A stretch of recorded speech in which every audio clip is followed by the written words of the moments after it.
मंच पर आसीन ज्योतिष के शानदार विद्वान और इस सभा में उपस्थित ज्योतिष की अलग अलग विद्याओं के ज्ञाता सबका अभिनंदन करता हूं और सबको मुबारक देता हूं। जीरी ज्योतिष बहुत बड़ा नाम है। शानदार प्रोग्राम, शानदार सेमिनार करने के लिए सूत्र क्या है? विषय है जो आजकल बहुत ज्यादा परेशानी पैदा कर रहा है। शादीशुदा जीवन में किसी तीसरे का हस्तक्षेप, आफ्टर मैरिटल अफेयर। इसमें मैंने कुछ जो अनुभव मेरे जीवन में आए हैं वो आप सबके नजर करता हूं। दो लगन विशेष हैं, एक वृश्चिक और एक वृषभ। इन दोनों लग्नों में अगर द्वादश भाव का स्वामी और लगन भाव का स्वामी आपस में एक्सचेंज करते हैं, राशि परिवर्तन करते हैं, और किसी भी एक मैलेफिक प्लेनेट का उन पर प्रभाव हो तो विवाह के बाद और जगह संबंध जोड़ने की संभावना बहुत जबरदस्त होती है। सूत्र दोबारा से क्लियर कर रहा हूं और उसको और इजी करके बता रहा हूं कि मंगल और शुक्र, इनके जो दो लगन हैं वृश्चिक और वृषभ, इन दोनों का जब आपस में एक्सचेंज होता है तो विवाह के बाद किसी अन्य जगह पर संबंध जोड़ने की संभावनाएं जबरदस्त होती हैं।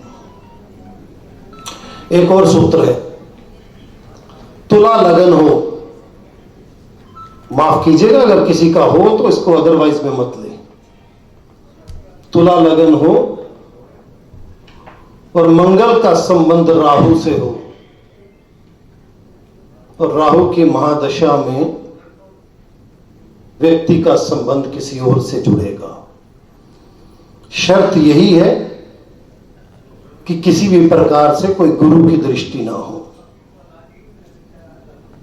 अक्सर देखा गया आफ्टर मैरिटल अफेयर में ज्यादातर ये देखते हैं कि मंगल, शुक्र और राहु, लेकिन एक और चीज है, और जब तक वो काबू में है सब कुछ काबू में है, वो है चंद्रमा। इन सारे जो सूत्र मैंने आपको बताए हैं, इन सब में चंद्रमा का पीड़ित होना अति आवश्यक है। इसी में एक और सूत्र है, नवांश कुंडली के चतुर्थ भाव का स्वामी अगर अष्टम भाव में बैठता है तो भी व्यक्ति का मन भटकेगा,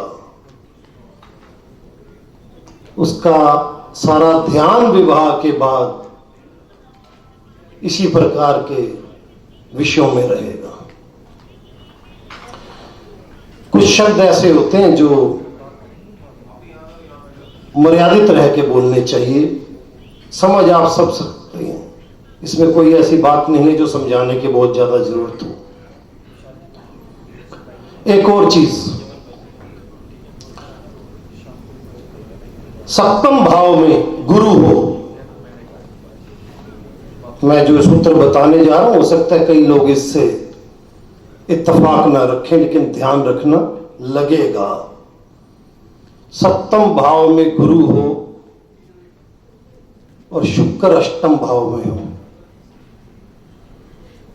तो भी विवाह के बाद किसी और जगह संबंध बनने का बहुत चांस रहेगा। ये कुछ सूत्र थे आफ्टर मैरिटल अफेयर पे। कुछ सीधे सूत्र आपके बता रहा हूं, मुझे उम्मीद है वो बड़े सटीक साबित होंगे जब आप लगाएंगे। पुरुष की कुंडली हो और लगन में शुक्र हो, पुरुष की कुंडली हो, लगन में शुक्र हो, ज्यादातर अवसरों पर देखा गया पहली संतान पुत्र होता है। पुरुष की कुंडली हो, लगन में शुक्र हो, तो पहली संतान पुत्र होता है। एक और सूत्र, बड़ा मजेदार सूत्र है। D12 द्वादशांश कुंडली हो, इसके चतुर्थ भाव में मंगल या केतु हो, जातक अपने मां बाप से पिटता है।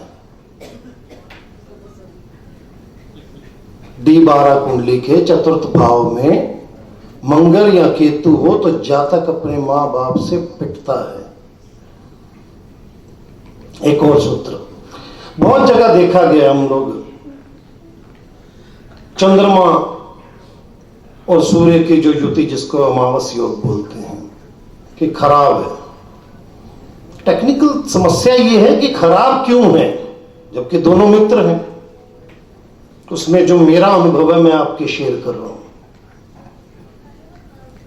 इन दोनों ग्रहों की आपस में युति होने पे सबसे जो बड़ी समस्या आती है वो ये आती है कि अगर ये दोनों ग्रहों की युति हो और कहीं से शनि की दृष्टि या संबंध बने,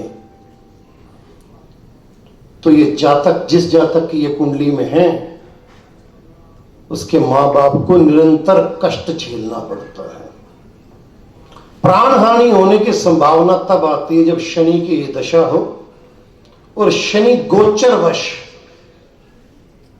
इन दोनों ग्रहों पर अपना प्रभाव डाले। और ये युति चतुर्थ भाव में, नवम भाव में और दशम भाव में हो तो और घातक होती है। इसी अमावस योग में एक और डिसएडवांटेज है। जिस जातक की कुंडली में ये योग होता है, या सूर्य और चंद्रमा समसप्तक होते हैं, तो ज्यादातर जातक के माता पिता के बीच में मतभेद होता है और लड़ाई रहती है। इसी लड़ाई की बात पे एक और बात, चंद्रमा, ये भी एक अच्छा सूत्र है, मैंने काफी बार लगाया और सटीक आया है। चंद्रमा और सूर्य आपस में षडाष्टक योग बनाए तो भी जातक के माता पिता के बीच में संबंध मधुर नहीं रहते। इसी सूत्र में एक और चीज ऐड करता हूं, अगर आपने कहीं से भी देखोगे कि गुरु की कोई दृष्टि पड़ती है तो थोड़ा बचाव होने का चांस रहता है। एक और अनुभव मेरा, सव राशि का ग्रह, अक्सर हम देखते हैं कि सव राशि का ग्रह है, खुश होते हैं हम, अच्छा भी है, इसमें कोई दो राय नहीं है, लेकिन उसका एक डिसएडवांटेज भी है। सव राशि का ग्रह अगर अपने कारक भाव में बैठता है, सव राशि का ग्रह अगर अपने कारक भाव में बैठता है, तो गोचर में जब भी उस ग्रह के ऊपर दो पाप ग्रहों का प्रभाव होगा, मैं आपको थोड़ा समझा देता हूं, वैसे सब आप शानदार विद्वान हैं, ज्यादा समझाने की जरूरत नहीं, लेकिन इजी करने के लिए बता रहा हूं। मान लीजिए नवम भाव में गुरु सब राशि का है और गोचर वंश कहीं से भी शनि की कोई दृष्टि गुरु पर आती है, तो ये पिता के लिए अत्यंत हानिकारक समय है। एक और सूत्र जो मैंने अभी ताजा अपने अनुभव में पाया है, मेरी आदत है सीधी सटीक बात करने की, ज्यादा भूमिका बांधने में यकीन नहीं रखता हूं। वो सूत्र क्या है इस पर्टिकुलर दिनों में जिसके भी यहां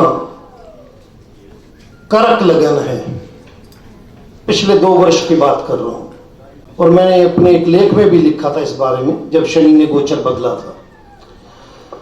करक लगन जिस भी फैमिली में है, उसके यहां पिछले 2 वर्ष में किसी ना किसी का स्वास्थ्य अत्यंत बिगड़ा है। आप चाहें तो आप में से घर में किसी ना किसी के जरूर होगा, लगा के देख सकते हैं। उनके आसपास में हो सकता है मां, पिता, स्वयं पत्नी, किसी के भी, उसके परिवार में किसी ना किसी का स्वास्थ्य पिछले 2 वर्ष में बिगड़ा होगा। मुझे लगता है मेरी वाणी को मुझे विश्राम देना चाहिए, क्योंकि और वक्ता बहुत सारे हैं, क्योंकि ये सूत्र तो चलते रहेंगे। और मैं एक बार फिर मंच का, जीरी ज्योतिष हब का अभिनंदन भी करता हूं और धन्यवाद भी करता हूं।